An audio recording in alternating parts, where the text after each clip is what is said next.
Welcome back. It's now time for your midday sports. Jamaican Rovman Powell and Barbadian Shea Hope are in line to become the West Indies limited overs captains after Trinidadian Nicholas Puran stepped down from the captaincy of the teams today. Puran took over from Karen Pollard earlier this year but decided to relinquish the post following the West Indies' first round elimination from the recently concluded T20 World Cup.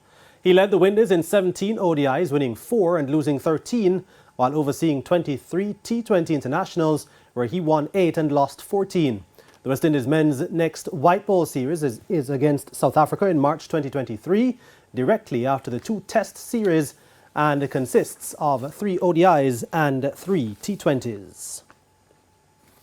Led by a double strike from Bukayo Saka, 1966 and champions and the 2018 semi-finalists, England clobbered Iran 6-2 in their opening Group B match of the World Cup in Qatar today. The English stormed into a 3-0 half-time lead when Jamaican-born Raheem Sterling found the back of the net in first-half stoppage time. Saka added his second in the 62nd minute before goals from Marcus Rashford and Jack Grealish rounded off the resounding win for the Gareth Southgate-coached team. England will next be in action on Friday against the United States, who will take on Wales later today at 2 p.m. Wales are back in the World Cup for the first time since 1958, while the USA are making a return after missing the 2018 edition in Russia. Former champions Portmore United, who are yet to win a game this season in the Jamaica Premier League, take on Mount Pleasant in the feature clash today at the Stadium East complex. Portmore have drawn their first 3 games, while Mount Pleasant have a win and a draw to start their campaign. Coach of Portmore United, Philip Williams, says they're getting closer to garnering 3 points.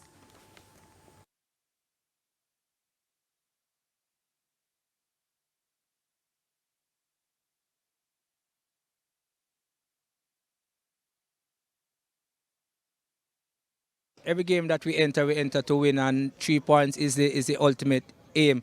But in terms of how we are playing and where our progress is in terms of our preparation, I think those 3 games have a lot of positives in them and ones that we will definitely work on so that we can build a good foundation for our push longer the season goes on.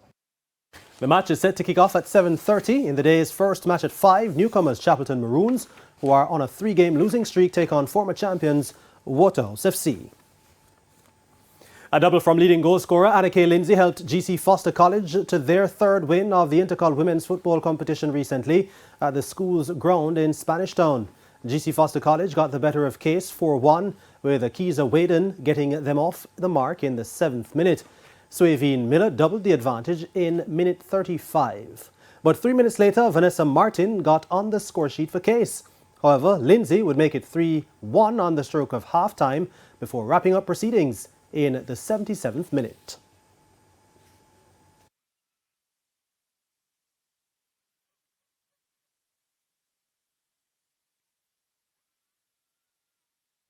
The first half, the ladies did not play according to the plan we had. We went in leading 2 goals to 1, and in the halftime we just regrouped,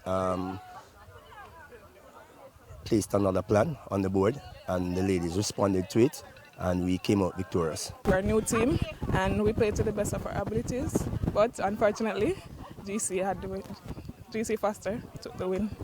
We've been injured for a while, so the system is just picking up back. It's a new team, new players, so we're just trying to do our best to get it to that place we want it to be.